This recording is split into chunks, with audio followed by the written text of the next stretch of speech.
Hey guys, it's Upa here. So we have a new Adventurous Journey event, and when I say new, it does not mean that this is the first time this event has come around, but rather this is a new instance of it. And you may be wondering, especially if you're a newer player, which of these 4 heroes to choose. So first of all, let me just explain how this event works. So as you can see, the event lasts for 14 days, and after you choose one of these 4 heroes, you'll be put into a page like this. So as you can see, I chose Boboen, and I've been put in the corresponding Boboen page. So no matter what you end up choosing, everything here will be the same except for 2 things. The first is the first legendary hero, and the second being the main legendary hero which you chose. There are also some minor changes, I believe, which includes the blessing you get. So for Boboen you get HP burning, but if you were to choose something like Marcus, you would get a bleed blessing instead. So there's 2 things that you need to take note of, and it's whether you're a free-to-play player or a pay-to-win player. So every day, as you can see from the daily quest, you can earn up to 2 of these tokens. And since this event lasts for 14 days, you can earn up to 28 of these tokens for free.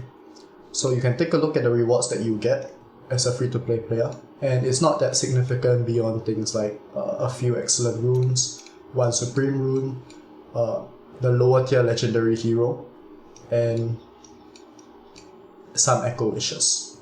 So you will only receive items up to here, tier 28. Now what if you want to receive everything after? Well, you have to buy the supply card over here. And this allows you to obtain an additional 3 of these compass tokens every day for a total of 42 as you see here. So 42, which you get from buying this bundle, and the 28 you get for free. That will allow you to get your 70 tokens required for the legendary hero. So one important thing to take note, and as far as I know they haven't made any changes to this, is that you have to buy this on the first day of the event. If you do not buy this on the first day of the event, you will not get the max 42 of these compass tokens, which means you will not be able to complete the pass. And if you happen to miss a single day of completing these quests or logging in or buying this supply card a day too late, you then have to buy the remaining balance from the item shop.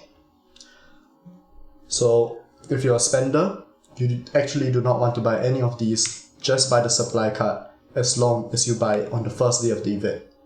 If you can tell if it's the first day of the event, if it says 13 days and a certain amount of hours. If you watch this video at a later date and it says less than 13 days and some amount of hours, it's too late. And like I said, as far as I know, they haven't changed it such that you can buy on a later date and still receive the max number of tokens. You have to buy this on the first day of the event. As for the paid rewards, it's much better, of course. You get an equipment selection chest, and most people here will either take the penetration set or the feather set. You also get some energy hourglasses, you get a mythic dragon scale, A tier mythic blessing, and of course the legendary hero. So now, this is probably the main question most people have, and that's what legendary hero should you pick? So if you're a new player, there's only one real option, I would say, and that option is Marcus. So Marcus is a really strong bleed damage dealer, and he's still part of the main bleed team. And that's not to say that the other heroes aren't good, but Marcus is a character which will find value even up to the late game, Willa included, but Marcus functions better as a solo damage dealer, meaning that she alone will be able to help you get through a lot of the early game content as long as you have a shielder and some supports to go with her. Willa is also another very good option and is used in the main poison team, and the reason why I wouldn't put her over Marcus is simply because even though she does help a lot to the poison team, she functions more as a support. She isn't the main damage dealer for poison teams, and if you are a newer player, her impact won't be felt as much because you may not have a good poison team and damage dealer to use her with. Obviously, that's not to say that Willa isn't good. So that's the top 2 for sure, Marcus and Willa. And if let's say you already have Marcus, and you don't have Willa, most of the time you'll want to choose her and vice versa. So if you have Willa but you don't have Marcus, then pick Marcus.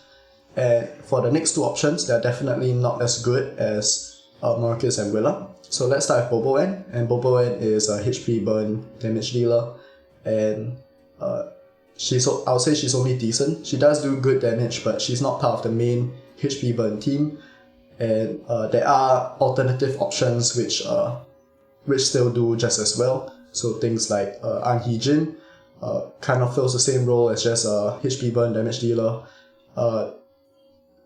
There's not much to her besides just dealing damage. She does have a unique debuff when you have her exclusive 1, where she does Mastery Rest down on her Special 4 ability, but that isn't significant enough for you to choose her, especially if you don't have one of these two.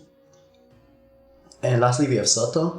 So Surtur, I would say, is probably the worst option in this list, and he's still a pretty solid character, just that he isn't as good as the other three. I know some people say Surtur is better than Boboen, and I think that's fair to say.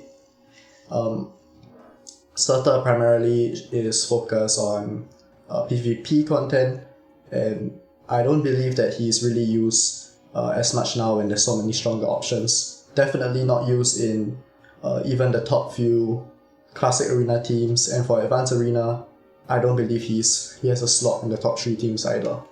So Surtur is definitely, in my opinion, the weakest option in this list, and not really worth getting, especially if you don't have one of the other 3.